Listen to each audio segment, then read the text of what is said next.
നമസ്കാരം, എല്ലാവർക്കും ഒരു പുതിയ വീഡിയോയിലേക്ക് സ്വാഗതം. ഇന്ന് നമ്മൾ നോക്കാൻ പോകുന്നത് central processing unit, memory unit തുടങ്ങിയവയാണ്. ആദ്യം നമുക്ക് സെൻട്രൽ പ്രോസസ്സിംഗ് യൂണിറ്റ് നോക്കാം. CPU. കമ്പ്യൂട്ടറിൻ്റെ തലച്ചോറാണ് CPU. മൈക്രോ പ്രോസസ്സർ എന്നറിയപ്പെടുന്നതും CPU. കമ്പ്യൂട്ടറിൻ്റെ എല്ലാ കണക്കുകൂട്ടലുകളും നടത്തുന്നതും യുക്തിപരമായ തീരുമാനങ്ങൾ എടുക്കുന്നതിനും സഹായിക്കുന്നത് CPU. കമ്പ്യൂട്ടറിൻ്റെ എല്ലാ കണക്കുകൂട്ടലുകൾ നടത്തുന്നതിനും യുക്തിപരമായ തീരുമാനങ്ങൾ എടുക്കുന്നതിനും സഹായിക്കുന്നത് സെൻട്രൽ പ്രോസസ്സിംഗ് യൂണിറ്റാണ്. ലക്ഷക്കണക്കിന് ട്രാൻസിസ്റ്ററുകളും അനുബന്ധ ഘടകങ്ങളും കൂടി ചേർന്ന സിലിക്കൺ ചിപ്പാണ് പ്രോസസ്സറുകൾ. CPUവിൻ്റെ 3 പ്രധാന ഭാഗങ്ങൾ എന്ന് പറയുന്നത് arithmetic logic unit, control unit and memory unit. CPUവിൻ്റെ 3 പ്രധാന ഭാഗങ്ങൾ ALU, CU ആൻഡ് MU. ഗണിതക്രിയകൾ, വിശകലനങ്ങൾ എന്നിവയുമായി ബന്ധപ്പെട്ട കമ്പ്യൂട്ടർ ഭാഗമാണ് ALU, അരിത്മെറ്റിക് ലോജിക് യൂണിറ്റ്. കമ്പ്യൂട്ടറുകളിലെ എല്ലാ യൂണിറ്റുകളും നിയന്ത്രിക്കുന്നത് കൺട്രോൾ യൂണിറ്റ്. കമ്പ്യൂട്ടറിലേക്ക് എത്തുന്ന വിവരങ്ങൾ സൂക്ഷിച്ചു വയ്ക്കുന്ന ഭാഗമാണ് മെമ്മറി യൂണിറ്റ്. അപ്പോൾ ഗണിതക്രിയകൾ, വിശകലനങ്ങൾ തുടങ്ങിയവയുമായി ബന്ധപ്പെട്ട കമ്പ്യൂട്ടർ ഭാഗം അരിത്മെറ്റിക് ആൻഡ് ലോജിക് യൂണിറ്റ്. കമ്പ്യൂട്ടറുകളിലെ എല്ലാ യൂണിറ്റുകളും നിയന്ത്രിക്കുന്നത് കൺട്രോൾ യൂണിറ്റ്. കമ്പ്യൂട്ടറിലേക്ക് എത്തുന്ന വിവരങ്ങൾ സൂക്ഷിച്ചു വയ്ക്കുന്ന ഭാഗം മെമ്മറി യൂണിറ്റ്. നാം കമ്പ്യൂട്ടറിൽ നിന്ന് ഡിലീറ്റ് ചെയ്ത വിവരങ്ങൾ സൂക്ഷിക്കുന്ന ഭാഗത്തിന് പറയുന്ന പേരാണ് റീസൈക്കിൾ ബിൻ. ഡിലീറ്റ് ചെയ്ത ഭാഗങ്ങൾ സൂക്ഷിച്ചു വയ്ക്കുന്ന ഭാഗം റീസൈക്കിൾ ബിൻ. പിന്നെ വൈദ്യുതി വിച്ഛേദിക്കപ്പെടുന്ന സമയങ്ങളിൽ കമ്പ്യൂട്ടറിനെ കുറച്ച് സമയത്തേക്ക് പ്രവർത്തന സജ്ജമാക്കി നിർത്തുന്ന ഉപകരണം UPS, അൺഇൻറ്ററപ്റ്റബിൾ പവർ സപ്ലൈ. UPSൻ്റെ ഫുൾ ഫോം.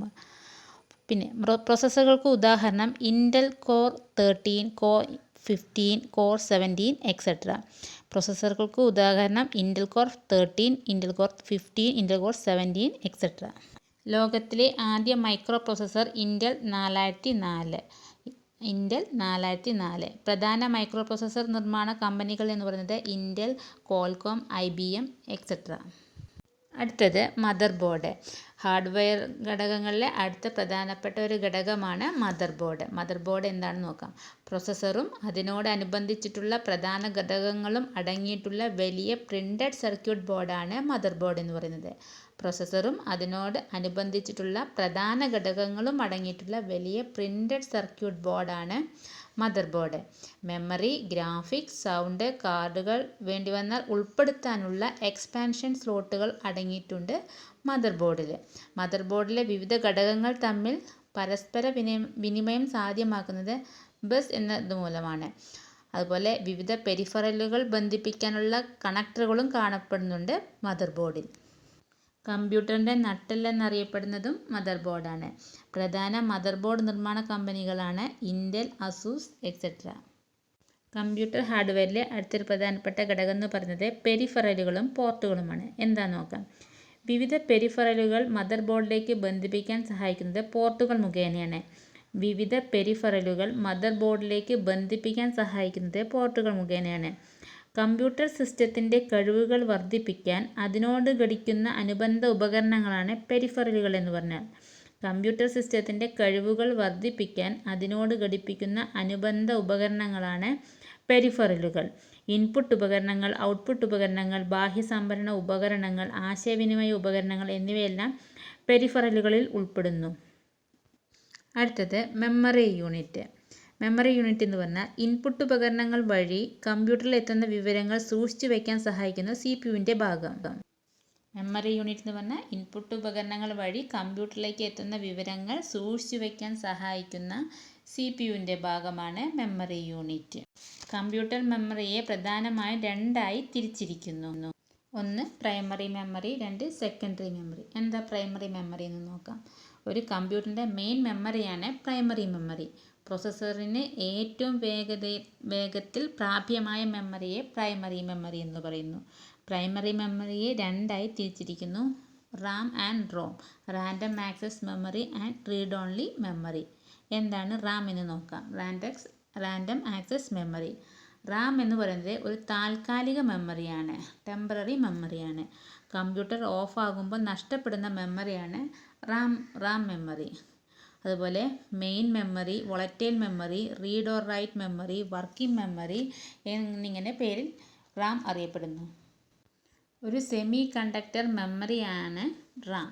2 തരത്തിലുള്ള റാമുകളാണ് ഉള്ളത്. ഒന്ന് സ്റ്റാറ്റിക് റാമും 2 ഡൈനാമിക് റാമും. റാമിൽ നിന്ന് ഹാർഡ് ഡിസ്കിലേക്ക് വിവരങ്ങൾ പകർത്തുന്ന പ്രക്രിയയ്ക്ക് പറയുന്ന പേരാണ് സേവിങ്. അതുപോലെ റാം കണ്ടെത്തിയത് റോബർട്ട് ഡെനാർഡാണ്.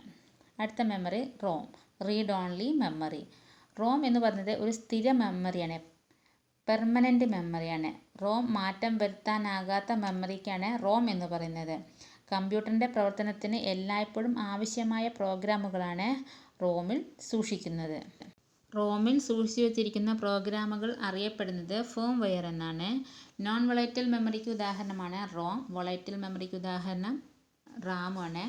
നോൺ വൊളൈറ്റൽ മെമ്മറി എന്ന് പറഞ്ഞാൽ പവർ ഓഫ് ചെയ്യുമ്പോൾ റോമിൽ സൂക്ഷിച്ചിരിക്കുന്ന ഡാറ്റ നഷ്ടപ്പെടുന്നില്ല, റാമിലാണെങ്കിൽ നഷ്ടപ്പെടും. അതാണ് ഇവ തമ്മിലുള്ള വ്യത്യാസം. കമ്പ്യൂട്ടർ സ്റ്റാർട്ട് ചെയ്യാൻ ആവശ്യമായ നിർദ്ദേശങ്ങൾ സൂക്ഷിച്ചിരിക്കുന്ന മെമ്മറിയാണ് റോം. റോമിൻ്റെ പ്രധാന വകഭേദങ്ങളാണ് PROM, programmable read only memory, EEPROM, erasable programmable read only memory, EEPROM, electrically erasable programmable read only memory. അടുത്തത് സെക്കൻഡറി മെമ്മറി. വിവരങ്ങൾ സ്ഥിരമായി ശേഖരിച്ച് വയ്ക്കുന്ന മെമ്മറിയാണ് സെക്കൻഡറി മെമ്മറി. കമ്പ്യൂട്ടറിന് പുറത്ത് വിവരങ്ങൾ സൂക്ഷിക്കാൻ ഉപയോഗിക്കുന്നവ സെക്കൻഡറി മെമ്മറി എന്നറിയപ്പെടുന്നു. CPU-ന് നേരിട്ട് വിവരങ്ങൾ പ്രോസസ്സിംഗ് ചെയ്യാൻ കഴിയാത്ത മെമ്മറി യൂണിറ്റിനെ പറയുന്ന പേരാണ് സെക്കൻഡറി മെമ്മറി. വേറെ പേരുകളാണ് സെക്കൻഡറി മെമ്മറിയുടെ auxiliary memory, backup memory, external memory എന്നൊക്കെ. പ്രധാനപ്പെട്ട സെക്കൻഡറി മെമ്മറി യൂണിറ്റുകളാണ് floppy disk, hard disk, compact disk, pendrive തുടങ്ങിയവ. നമുക്ക് ഓരോന്ന് നോക്കാം. ആദ്യം ഹാർഡ് ഡിസ്ക്. കമ്പ്യൂട്ടറിൽ വളരെയധികം വിവരങ്ങൾ സ്ഥിരമായി ശേഖരിച്ച് വയ്ക്കാൻ ഉപയോഗിക്കുന്ന സെക്കൻഡറി സ്റ്റോറേജ് ഉപകരണമാണ് ഹാർഡ് ഡിസ്ക്. കമ്പ്യൂട്ടറിൽ വളരെയധികം വിവരങ്ങൾ സ്ഥിരമായി ശേഖരിച്ച് വയ്ക്കാൻ ഉപയോഗിക്കുന്ന സെക്കൻഡറി സ്റ്റോറേജ് ഉപകരണമാണ് ഹാർഡ് ഡിസ്ക്. കമ്പ്യൂട്ടറിൻ്റെ മെയിൻ സ്റ്റോർ ഹൗസ് എന്ന് പറയുന്നത് ഹാർഡ് ഡിസ്ക് ആണ്. ഹാർഡ് ഡിസ്ക് ഒരു മെക്കാനിക്കൽ മാഗ്നറ്റിക് സ്റ്റോറേജ് ഡിവൈസാണ്. ഹാർഡ് ഡിസ്കിൻ്റെ ആദ്യകാല പേരാണ് വിൻചെസ്റ്റർ. ഹാർഡ് ഡിസ്കിൻ്റെ മെമ്മറി അളക്കാൻ ഉപയോഗിക്കുന്ന യൂണിറ്റ് മെഗാബൈറ്റ് അല്ലെങ്കിൽ ജിഗാബൈറ്റ്. ഹാർഡ് ഡിസ്കിനെ വിഭജിച്ചിരിക്കുന്നത് ട്രാക്സ് ആൻഡ് സെക്ടേഴ്സ് കൊണ്ടാണ്. ഹാർഡ് ഡിസ്കിൻ്റെ സ്പീഡ് അളക്കുന്നത് revolution per minute RPM. Hard ഡിസ്കിൽ സെക്ടേഴ്സും ട്രാക്സും സൃഷ്ടിക്കുന്ന പ്രക്രിയയാണ് ഫോർമാറ്റിംഗ്. പ്യുവർ മെമ്മറി എന്നറിയപ്പെടുന്നതും ഹാർഡ് ഡിസ്ക് ആണ്. ഹാർഡ് ഡിസ്ക് കണ്ടുപിടിച്ചത് റെയ്നോൾഡ് ജോൺസൺ ആണ്. അടുത്തൊരു പ്രധാനപ്പെട്ട സെക്കൻഡറി മെമ്മറി യൂണിറ്റാണ് ഫ്ലോപ്പി ഡിസ്ക്. ഫ്ലോപ്പി ഡിസ്കിൻ്റെ ഉപജ്ഞാതാവ് എന്നറിയപ്പെടുന്നത് അലൻ ഷുഗർട്ടാണ്. ഒരു സാധാരണ ഫ്ലോപ്പി ഡിസ്കിൻ്റെ വലിപ്പം 3.5 ഇഞ്ചസ്. സാധാരണ floppy disk memory 1.44 MB. Floppy ഡിസ്കിൽ പൂശിയിരിക്കുന്ന ലോഹം അയൺ ഓക്സൈഡ് ആണ്. അടുത്തൊരു പ്രധാനപ്പെട്ട സെക്കൻഡറി മെമ്മറിയാണ് ഓപ്റ്റിക്കൽ ഡിസ്ക്. ഓപ്റ്റിക്കൽ ഡിസ്കിന് ഉദാഹരണം CD, DVD, ബ്ലൂറേ ഡിസ്ക് തുടങ്ങിയവ. ഫ്ലോപ്പി ഡിസ്കിനേക്കാൾ സമ്പന്നശേഷിയുള്ളതും ഹാർഡ് ഡിസ്കിനേക്കാൾ സമ്പന്നശേഷി കുറഞ്ഞതുമായ ഉപകരണമാണ് ഒപ്റ്റിക്കൽ ഡിസ്ക്. ഫ്ലോപ്പി ഡിസ്കുകളേക്കാൾ സമ്പന്നശേഷിയുള്ളതും ഹാർഡ് ഡിസ്കിനേക്കാൾ സമ്പന്നശേഷി കുറഞ്ഞതുമായ ഉപകരണമാണ് optical disc. CD, compact disc കണ്ടുപിടിച്ചത് ജെയിംസ് ടി റസ്സലാണ്. കോമ്പാക്റ്റ് ഡിസ്ക് കണ്ടുപിടിച്ചത് ജെയിംസ് ടി റസ്സലാണ്. സാധാരണ CDയുടെ സമ്പന്നശേഷി 650 to 700 MB ആണ്. സാധാരണ DVDയുടെ സമ്പന്നശേഷി എന്ന് പറയുന്നത് 4.7 GB ആണ്. സിംഗിൾ ലെയർ ബ്ലൂറേ ഡിസ്കിൻ്റെ ഏറ്റവും കുറഞ്ഞ സമ്പന്നശേഷി 7.8 GB. ഉയർന്ന സമ്പന്നശേഷി 25 GB ആണ്. അടുത്തത് ഫ്ലാഷ് മെമ്മറി. ഫ്ലാഷ് മെമ്മറി കണ്ടുപിടിച്ചത് ഫുജിയോ മസുവോക്ക, ജപ്പാനിലുള്ളതാണ്. ഉദാഹരണങ്ങൾ പെൻഡ്രൈവ്, മെമ്മറി കാർഡ് തുടങ്ങിയവയാണ് ഫ്ലാഷ് മെമ്മറിക്ക് ഉദാഹരണം. SD കാർഡിൻ്റെ പൂർണ്ണ രൂപം സെക്യൂർ ഡിജിറ്റൽ കാർഡ്. അടുത്തൊരു സെക്കൻഡറി മെമ്മറി യൂണിറ്റാണ് മാഗ്നറ്റിക് ടേപ്പ്. ഇത് മുൻതല കമ്പ്യൂട്ടറുകളിൽ ഉപയോഗിച്ചിരുന്ന ഒരു സ്റ്റോറേജ് ഉപകരണമാണ് മാഗ്നറ്റിക് ടേപ്പ്. അടുത്തത് പറയുന്നത് ക്യാഷ് മെമ്മറി. ഒരു പ്രോഗ്രാമിൻ്റെയോ ഡാറ്റയുടെയോ നിശ്ചിത ഭാഗം താൽക്കാലികമായി സൂക്ഷിച്ചു വയ്ക്കുന്ന ചെറിയ രീതിയിലുള്ള ഹൈ സ്പീഡ് മെമ്മറിയാണ് നമ്മൾ ക്യാഷ് മെമ്മറി എന്ന് പറയുന്നത്. ഒരു പ്രോഗ്രാമിൻ്റെയോ ഡാറ്റയുടെയോ നിശ്ചിത ഭാഗം താൽക്കാലികമായി സൂക്ഷിച്ചു വയ്ക്കുന്ന ചെറിയ രീതിയിലുള്ള ഹൈ സ്പീഡ് മെമ്മറിയാണ് ക്യാഷ് മെമ്മറി എന്ന് പറയുന്നത്. പ്രോസസ്സിംഗ് സ്പീഡ് ഉയർത്താൻ വേണ്ടി ക്യാഷ് മെമ്മറി സഹായിക്കുന്നു. കമ്പ്യൂട്ടറിൻ്റെ വേഗത വർദ്ധിപ്പിക്കുന്നതിനായി CPU-നും റാമിനും ഇടയിൽ പ്രവർത്തിക്കുന്ന ചെറുതും വേഗതയേറിയ മെമ്മറിയാണ് ക്യാഷ് മെമ്മറി. ക്യാഷ് മെമ്മറി ഒരു വൊളറ്റൈൽ മെമ്മറിയാണ്. കമ്പ്യൂട്ടറിൽ 2 തരം ക്യാഷ് മെമ്മറിയാണ് ഉള്ളത്. ഒന്ന് internal cache memory, 2 external cache memory. Internal cache memory സ്ഥിതി ചെയ്യുന്ന ഭാഗമാണ് CPU. എക്സ്റ്റേണൽ ക്യാഷ് മെമ്മറി സ്ഥിതി ചെയ്യുന്ന ഭാഗം mother board. Internal cache memory സ്ഥിതി ചെയ്യുന്നത് CPU-ലും എക്സ്റ്റേണൽ ക്യാഷ് മെമ്മറി മദർ ബോർഡിലും. CPU-ൻ്റെ പ്രവർത്തനങ്ങൾ സുഗമമാക്കാൻ താൽക്കാലികമായ ഘടകമാണ് രജിസ്റ്ററുകൾ. കമ്പ്യൂട്ടറിലെ ഏറ്റവും വേഗതയേറിയ മെമ്മറിയാണ് രജിസ്റ്ററുകൾ. ഇത്രയുമാണ് പ്രധാനപ്പെട്ട സെക്കൻഡറി മെമ്മറികൾ.